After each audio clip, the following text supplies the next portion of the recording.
called you, I think you were just leaving work. Yes. And Yeah.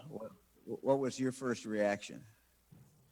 Well, my first reaction was I thought maybe I was listening to your voice and it was a taped message. The more, the more we talked, the more I realized it was really you live. And I was really thankful at that moment that there was a bench nearby because I needed to sit down and sort of, like Abby said, ground myself a little to absorb the information you were sharing. So what day when did Joseph get the shot itself?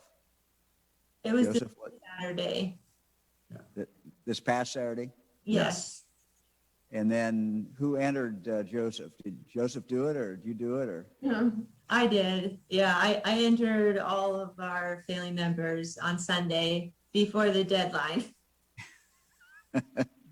On Sunday, huh? Yes. Okay, that's great. Well, we'll come back to you guys and hang in there, and I'm sure the news media will have some questions for you. But Fran, I really enjoyed having the opportunity to meet your family and some of your neighbors last night. It was a fun night for us, and I'm sure a surprising night, at least for you guys. Oh, absolutely. It was wonderful. Thank you.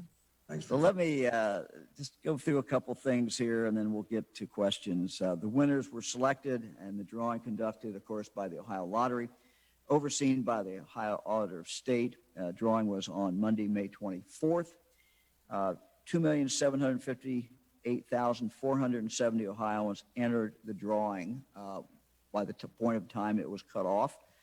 Drawing to win $1 million prize. 104,386 were signed up by midnight, those aged 12 to 17, to enter the drawing for a college scholarship.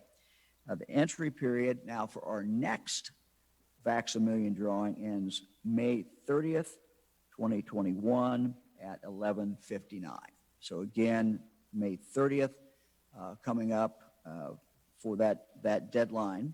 Ohio Vax-a-Million is an opt-in program, meaning you not only need your shot, but you, of course, need to actually go in.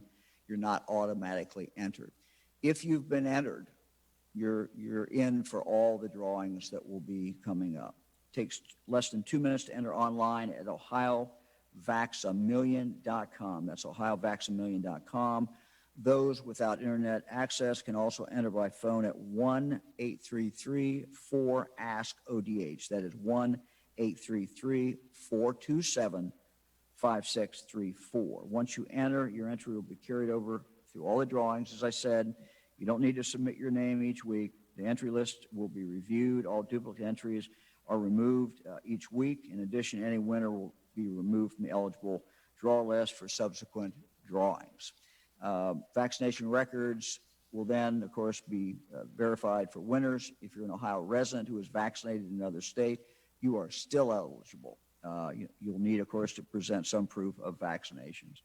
Winners will be announced next week, next Wednesday, 7:29 a.m., just like we did it, p.m., excuse me, just like we did it this week. So the next announcement will take place on Wednesday, June 2nd, and will continue each Wednesday until June 23rd. Let me make an announcement about the Wolstein Center. Been very successful. We did extend it to 12 weeks. We will be heading into our final week then beginning next Tuesday. So I want to announce that the Wolstein Center will be offering the Pfizer vaccine during the clinic's 12th and final week. Pfizer will be what will be offered. The clinic's last day of operation will be Monday, June 7th. Pfizer is the only vaccine approved for those ages 12 and up. So if you're a parent who has been thinking about bringing your child to the Wolstein Center for their vaccination, now is the time. Of course, there's also close to 2,000 other sites around the state of Ohio. Not all give the Pfizer, but certainly many, many do. Going back now to the Wolstein Center, been very successful. The process to get in and out the door here has been fast. It's been efficient for both young people and adults. Those who receive their first dose of the Pfizer at the Wolstein Center before the clinic closes will be scheduled to receive their second dose at an area discount drug location. Free transportation also continues. Free transportation in Cuyahoga County is available by calling 211. 211 in Cuyahoga County. Youth ages 12 to 17 must have consent from and be accompanied by a parent or legal guardian to be vaccinated at the Wolstein Center. Parking is free. Ohio's mass vaccination clinic, the Wolstein Center, is open 7 days a week, open now. Walk-ins are welcome from 8 a.m. to 7 p.m., or vaccination appointments can be reserved at gettheshot.coronavirus.ohio.gov. That's gettheshot.coronavirus.ohio.gov, or by calling 833-4ASK-ODH. So our main purpose today for the press conference is to hear from our winners, and so we will now open it up for any press inquiries. Governor, today's first question is from Andy Chow at Ohio Public Radio and Television. Hi, everybody. A question for both of the winners. What role did the lottery play in your decision to get the vaccine? Did you get the vaccine after the lottery was announced, or had you already been vaccinated beforehand? And what do you think in general just about the idea of this lottery? So Abby, we'll just start with you, I think. Yeah, so I actually got the vaccine before the idea of the Vax-a-Million was announced. I got my first Moderna vaccine shot the first week that I was allowed to in Ohio. And I think the second part of your question was just my opinion on this, and I think it was a great idea. Just hearing the numbers of how many people signed up just because of this Vax-a-Million idea, it's clearly working, and I think that's great. So Colleen and Rich and Joseph, you guys can take a shot at that one, at Andy's question. Yes. So my husband and I were previously vaccinated. He was in February, right? Because he's a teacher. Yeah. And then my vaccines were complete in April. We had intended to get all of our children vaccinated by the end of this month, but because of the initial entry deadline for the contest, we pulled that date forward and made sure that everyone was vaccinated. So it did accelerate the timing for us, and we were excited about the opportunity, and it definitely influenced our decision to get it in the time frame that we got it. So Colleen, another interesting thing, you are an engineer, correct? Yes, I'm a chemical engineer. Okay, you and Abby both. So that's great. Rich, you teach school, right? Yes. Yes. That's great. Montgomery County. Yes. That's great. Yeah. All right, we'll go to the next question. Next question is from Josh Rotenberg at Spectrum News. Yeah, this question is for both the winners. What has this past 24 hours or less been like for you guys? Has it actually sank in that you won $1 million and you won a college scholarship? Abby, you want to start? Sure. Just to sum it up in one word, a whirlwind, and it absolutely has not processed yet. I am still digesting it, and I like to say that it feels like this is happening to a different person. I cannot believe it. Joseph? Yeah, I'm still not really processing it that well, but it's okay. Excited. Yeah. Very excited. Next question is from Jim Province at the Toledo Blade. Governor, this question's for you. You made the calls to let them personally know yesterday. Do you plan to do that with all of the winners? And did you feel a little bit like Ed McMahon? Well, let me just say that calling someone and telling them that they've won $1 million is a great thing, and calling a family and telling them that they have a scholarship paid for 4 years is also fun. So yeah, Fran and I enjoyed it a lot. We were able to go to Joseph's home and later after the call. So yeah, it was fun. I had told our team, don't let me know the winner. We kept, this is, very tightly held. And I said, don't tell me the winner until I think 5 or 6 o'clock last night. And that's what they did. And they had told me the general area of the state where the 2 winners were living. So, but yeah, it was a fun night.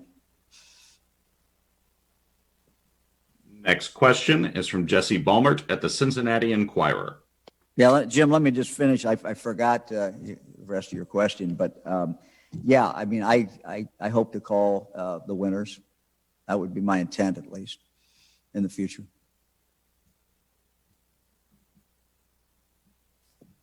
Hey, so thank you. Congratulations to both of the winners. I guess my question for Abby is, a $1 million is a lot of money. Have you thought of anything that you might purchase with it? I haven't thought a ton about it. I know I will be donating to some charities, but I don't really know the specifics yet. And then further than that, I have not really thought it through. I did come up to Cleveland from Cincinnati to look at a used car. And I think buying a used car is still in my future. So that's about as far as I've gotten. Next question is from Noah Blundo at Hannah News Service. Hi, good morning. This question is for maybe the lottery director. I'm wondering kind of how much entry maintenance you had to do in terms of people trying to get in duplicate entries and things like that. Did a lot of people try to take more than one bite at the apple? And apologies, that's my daughter in my lap. She's doesn't like my question. Pat, you want to take that? Sure. Surprisingly, there was less duplicates than we originally thought. Traditionally, in draws like this, where you have an opt-in, you have between 25 and 40% that you have duplicates. You have names that are entered that are just not real names, Daffy Duck and Donald Duck and so forth. But in this case, when we deduped our whole database, it was relatively simple, and we had a great process in place and worked with many agencies to ensure that we were doing this properly. But we were pretty much down to 1% that we disqualified for duplications. And those duplications were primarily because people might have entered and said, Pat McDonald, and then they're, entered, I should have put J. Patrick McDonald as your legal name. So there was not much nefarious activity going on. So we're very proud of Ohioans and what they have done to, register. And, it was a very clean database in my opinion. Next question is from Laura Hancock at cleveland.com. Hi, everyone. Congratulations. Joseph, I know that, it's a few years till you go to college, but what are your kind of goals? Like, where would you like to go to school? What would you like to study? And then my question for Abby would be, what kind of engineer you are? And obviously you're not planning to quit work. So I was wondering if you could talk a little bit about that. Yeah, thank you. I don't really know what I would want to study, but I know what some schools I might want to go to, like Miami University or Ohio State University, if that answers your question. Cool. So I'm a mechanical engineer. I got my undergraduate degree at Michigan State University. And this past fall, I started my master's in aerospace engineering. Like you said, I'm definitely not quitting my job. I love it at GE. I love the people I work with. And as for future plans, I'm probably going to invest most of it. Did you say GE is where you work? GE Aviation, yep. GE, okay, cool. Our next question is from Adrian Robbins at WCMH in Columbus. Hi, thank you so much for doing this today. My question is for both the winners. I assume that you're both very happy with your decision to get vaccinated. For some people who have maybe put their decision to roll up their sleeve off a little bit and haven't signed up for the Vax-a-Million lottery, what would be your message to them? I could take that one, but maybe Joseph, you want to say something too. But what I would say is it was an easy decision for our family. We've been thrilled about the availability of the vaccine. Yes. So, for us, we always knew we wanted to do it. And the experience for the kids was a good one. They didn't have any side effects afterwards. They had a little arm soreness for about 24 hours, but that was it. So from my perspective, it's a win-win situation. If you get vaccinated, you'll have resistance against COVID-19. And then if you enter the contest, you could win either $1 million or if you're a student, a free ride to college in the state of Ohio. So I would encourage anyone out there to go ahead and just do it. You don't have anything to lose and everything to win. That's true. Joe, you have any thoughts? No. Okay. Nothing to add. Yeah, just to build off of that, I originally got vaccinated just to protect friends, family, relatives, anyone that I was going to come into contact with. And the Vax-a-Million was an easy decision to sign up for and obviously a good decision for me. Next question is from Madeline Ashley at WDTN in Dayton. Hi, everybody. Congratulations on your wins. First of all, I'd like to ask, I can't remember if we were told, Abby, I just was kind of, for my story, wondering how old you are.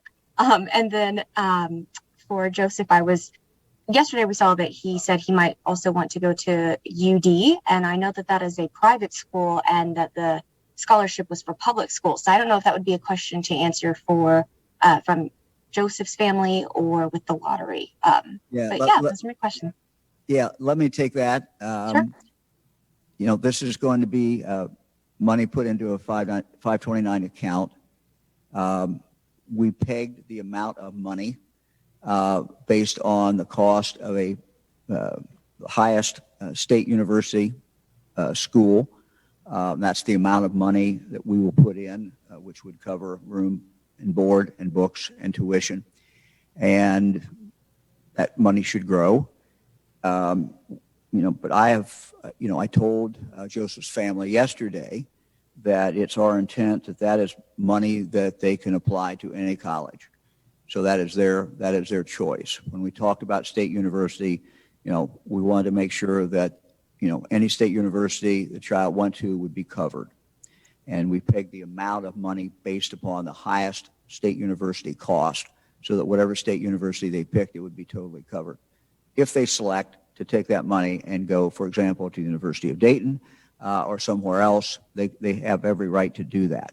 And, we support whatever their choice is. Fran and I have been through college searches with 8 children and have watched as many of our grandchildren have done it. And it's a great process. And ultimately, everybody has to make their own decision. What's best for the child, best for the student. The student ultimately makes that decision along with the parents. So all we're doing is facilitating that or helping that, but we don't want in any way interfere in that choice. Thank you, Governor DeWine. And then Abby, I was just curious, your age. Yep, I'm 22. Awesome. Thank you. Our next question is from Jim Oddie at WHIO in Dayton. Jim. Again, I'd like to congratulate the winners.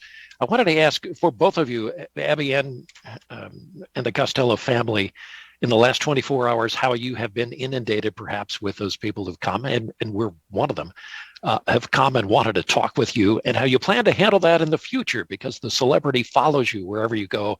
From this point on, you will be known as the first winners of Vax-a-Million. Abby, how do you plan to handle it? The Costello family, how do you plan to handle it? So last night, I pretty much just ignored my phone. This was going to be the first media event that I did. And going forward, I still don't really have a plan.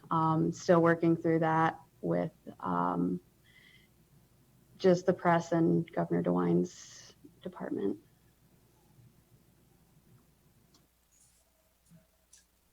So we were contacted by Governor DeWine's staff, and they visited us last night. And so that was really helpful to be able to speak with the people on his staff and those individuals. They gave us our options and helped us understand the process. And so we were able to speak with some of the local press here in Dayton last night when Governor DeWine visited with his wife, Fran. So it was a special opportunity, and we wanted to take that.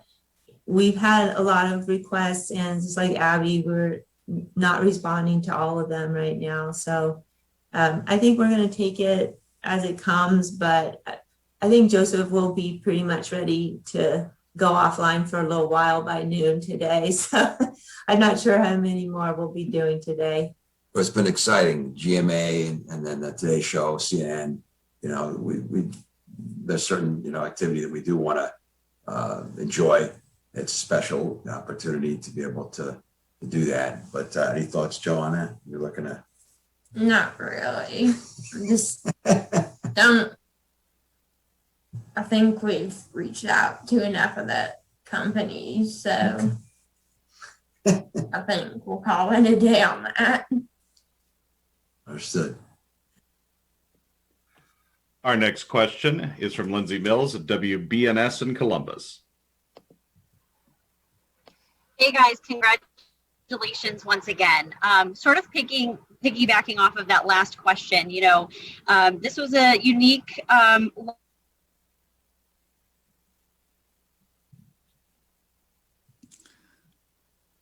Lindsay, I think we've lost you. We will come back to Lindsay. Next question is from Clay Lepard at WEWS in Cleveland. Hi, everybody. Congratulations. Abby, how did your upbringing in Northeast Ohio and that environment over the years help shape your opinion and influence your decision to get the vaccine?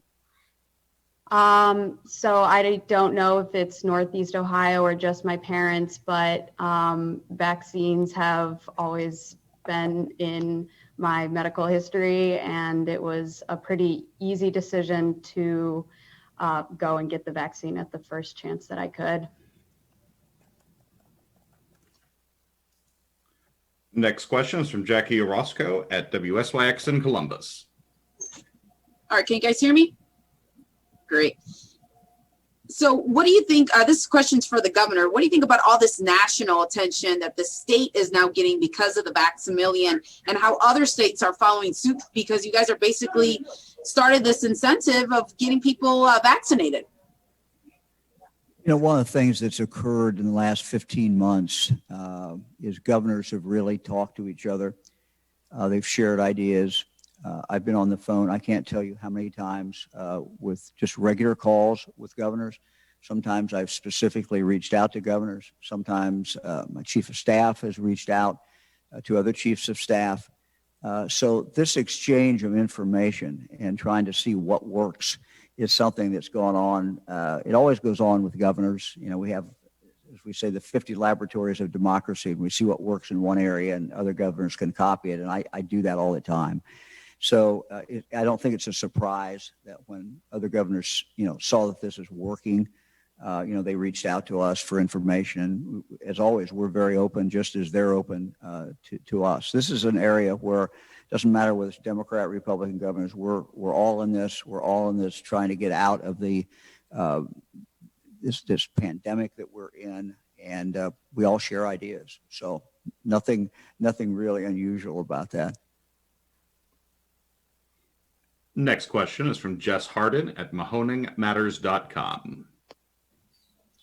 Hi there. Congrats to you all again. My question is, one of the difficulties in Ohio's vaccine rollout has been convincing young folks like yourselves to get vaccinated.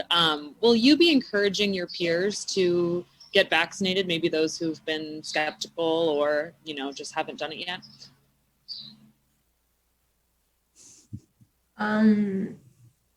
Probably not, because I think they can make that decision themselves. But yeah. I would encourage anyone to get the vaccine. If winning $1 million isn't incentive enough, I don't really know what would be. Next question is from Dave Mitchell at WXIX in Cincinnati. Congratulations, everyone. Abby, tell us about your time here in the Cincinnati region and kind of how long you've been here, and if what your favorite part about Cincinnati and in your community is.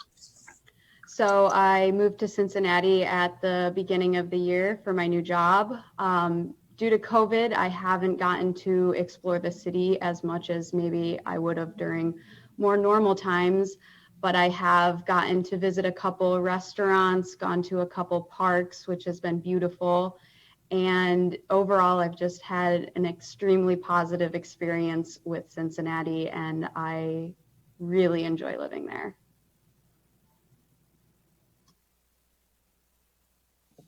Next question is from John London at WLWT in Cincinnati. Governor, a question for you, a two-part question. I was reading an editorial of yours this morning, and I would like you to recount what role the old Bill Veck quote played in convincing you to do this idea, and why do you think there's such a strong response in rural areas to Vax-a-Million as opposed to urban areas? Yeah, John, I missed the first question. I got the second one, the rural. What was the first one? The first part is about the editorial that I read this morning that you wrote, and you referenced an old Bill Veck quote, which I thought, and how that did that tip the balance to go ahead with Vax-a-Million? Yeah, well, I'll start with the rural. I don't think it should be a surprise that we've seen the biggest increase in the rural areas. It's interesting. I was talking to our data person, Jeff Brown, this morning, and I said, just tell me where we are. And he says, look, we see an increase in every region, in virtually every county. Virtually every county. We see an increase among all demographics. But I don't think it should shock us because the rural has been the slowest uptake. So it has much more room to grow than the urban areas. So although we've got an increase in the urban areas, the bigger increase has been in the rural areas. And I don't think that should shock us because that's where the growth could actually occur. And we're very happy to see that. It's so very important that every area of the state, every county, every community, have a high level of vaccination so that we can keep this virus down.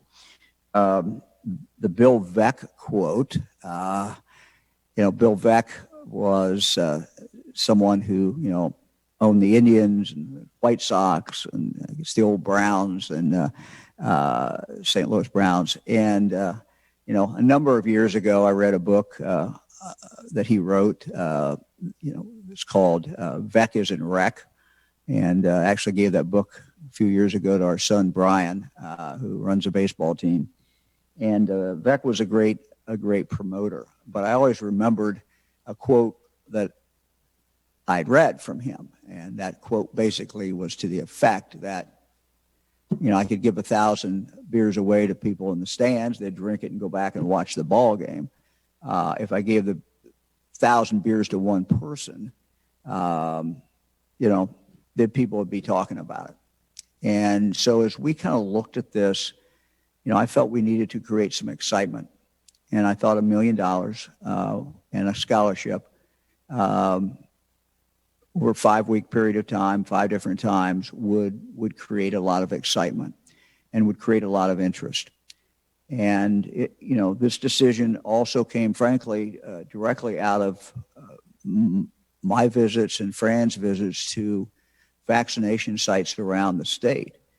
And I always try to listen. And Fran and I listen a lot. And, as we talk to people who are being vaccinated, it just became clear that some people, they were going to get it or might get it. They weren't against it. It just wasn't any sense of urgency. So, if you look at, for example, the example of Joseph, it sounds like what the Costello family is saying is Joseph would have gotten it. But it sounds like the time when he got it was moved up. And we know, as we're trying to deal with this virus, that the faster we can get people vaccinated, the better it is. Because once someone is vaccinated and they reach their full immunity, not only won't they get it, but they're not going to spread it. And so, we had really two goals. One is to get more people vaccinated, but the other is to speed up the people who might be getting vaccinated anyway, but move up their time. So, all of that kind of went into the calculation, as I outlined in the op-ed piece that we wrote for the New York Times. Member of my staff, Ann O'Donnell, who's been with me for many, many years, with me in the Senate, we were on a conference call and literally kind of pulling our hair out. What else can we do? I mean, we were seeing these cases the vaccinations, just continue to drop. And we had to turn it around. And what this did ultimately was to turn it around. But she threw out the idea, and she said it kind of sheepishly, like, well, maybe kind of crazy idea, but what if we did a lottery? And we talked about it probably for no more than 30 seconds and kind of moved on. But then I just started thinking about it and trying to figure out, well, what can we do? And it sounded like a crazy idea, but the more I thought about it, and I literally did go back to the Bill Veck quote, something I've always remembered, and that this would create some excitement. And this is the way to create excitement and put the focus back on the vaccination and maybe encourage some people, to get vaccinated and encourage other people who eventually would have got vaccinated to do it sooner. So, very, very happy with where we are. Governor, I think we've reached our last reporter in line for questions, and it is Sarah Mirvash from the New York Times. Hi, Abby and the Costello family. Congratulations and thanks for your time. My question is specifically, what were you doing yesterday? What was the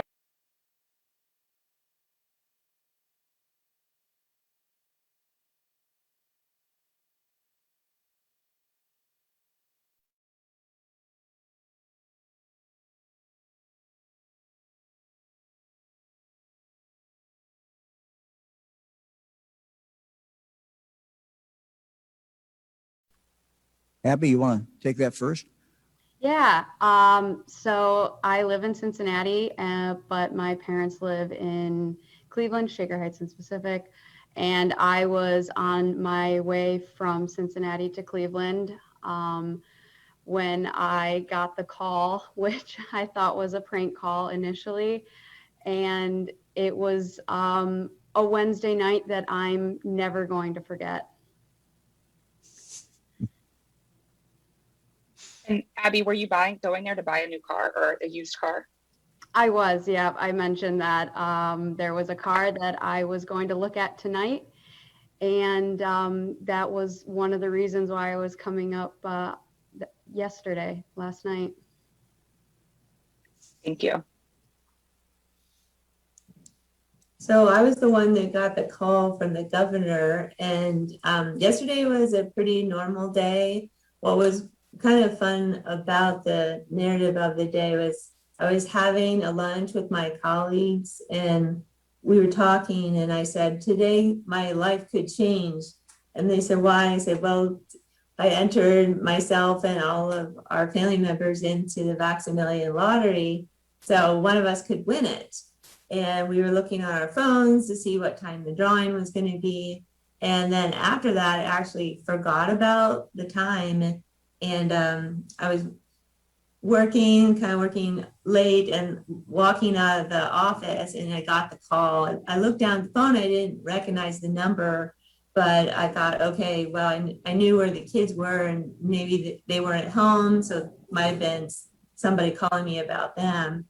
And I picked up the phone and it was the governor. He started talking. At first I didn't think it was really him. I thought maybe it was a taped message that I was listening to, and I didn't know what it was about.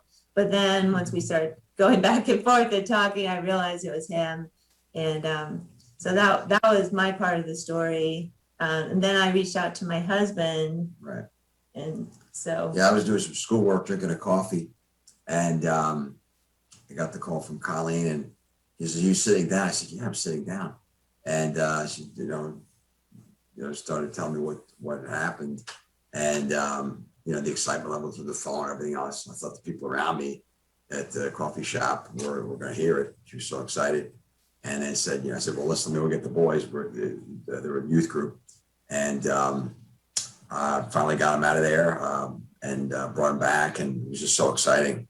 So that was what happened. And having the governor's wife out and, to the house last night, we were on the front lawn. Neighbors came out and visited. It was a lot of fun to interact with them and just get to know them a little bit. Real meaningful, just a memorable night. Let's face it, anyone would say that it's the kind of thing that just happens, maybe once in your lifetime, probably not. Mm-hmm. So in light of that, there was just a lot of excitement around it. Yeah. Yeah, we really enjoyed talking with them. How about you, What Joe? about you? Talk about you. What was your experience? You Just your first the day of same. summer, first day of summer vacation, right? Yeah. And I didn't know like what it was because my dad hadn't told me it when he picked me up. I guess he wanted it to be a surprise, so I found out by the people from the governor. Right. They We were riding home, and I said, "Joe, just it's good news, but no questions. Just look out the window." Yeah. Yeah. And the governor's staff member broke the news to Joseph in our driveway. Right. Yeah. Yeah. Well, Joseph, thank you very, very much. Rich, Colleen, thank you. Abby, thank you very much. We appreciate you all being on here. Let me just close by saying that Monday, of course, is Memorial Day. It is a day that we remember all our family members, all those who have died. Fran and I go to 3 separate cemeteries in Greene County and decorate graves of our family members. We also, of course, particularly remember those who have served in the armed forces of our country. We remember and think about those who are out serving today around the world, and we thank them. I want to personally thank them on behalf of the people of the state of Ohio, thank them for their service. We also certainly remember those who have died in service to our country. And we thank them and their families for the great, great sacrifice so that we could have the freedom that we do. Fran's Uncle Ralph was killed in the Korean War, buried at St. Paul Cemetery, one of the cemeteries that we go to on Memorial Day. So we remember all those who have died. We hope everyone has a good weekend. Thank you very much.